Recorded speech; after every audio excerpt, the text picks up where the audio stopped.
Friends D বাপি থেকে DJ অরুণদা নিয়ে নিয়েছে মাটন বিরিয়ানি, মাটন বিরিয়ানি। অরুণদা আজকে মাটন বিরিয়ানি কি রিভিউ দেবে না এখানকার বিরিয়ানি ভালো হয়? অ্যাকচুয়ালি আমি এখানে ওয়েস্ট বেঙ্গলে বিরিয়ানি খেলে আমি ডি বাপিতে, তাই তো? অরুণদা কিন্তু বলে দিল ডি বাপি হচ্ছে বেস্ট ওয়েস্ট বেঙ্গল। এটা আমার কিন্তু অনির্বাণ দাস পোস্ট হবে, ঠিক আছে তো? ভিডিও ভালো করে দেবে। ডি বাপি বিরিয়ানি আমি বেস্ট ওয়েস্ট বেঙ্গলে যদি কোনো বিরিয়ানি আমার পছন্দ হয় তো এখানেই খাই, ঠিক আছে? তো অনির্বাণ আমার খুব ক্লোজ এবং খুব পরিচিত। আমি এই এখন এসেছিলাম, এটা কোথায়, কোন জায়গা?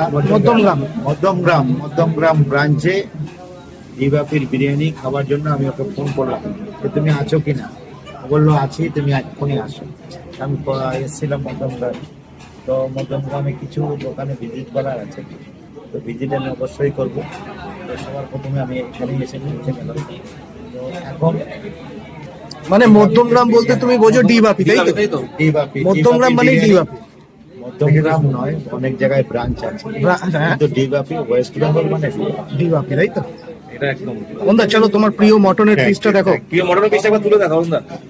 আরে বাবা, 200 গ্রাম প্লাস মটনের পিস, সাথে একটা অসাধারণ। চর্বি ঝরে ঝরে পড়ছে। আমাদেরও দিয়েছে এরকম না, আমাদের পিসটা দেখো, এই দেখো জাম্বো সাইজের পিস। বলো বলো অরুণদা, স্যালাডও আছে, তোমার রিভিউর জন্যই আসা।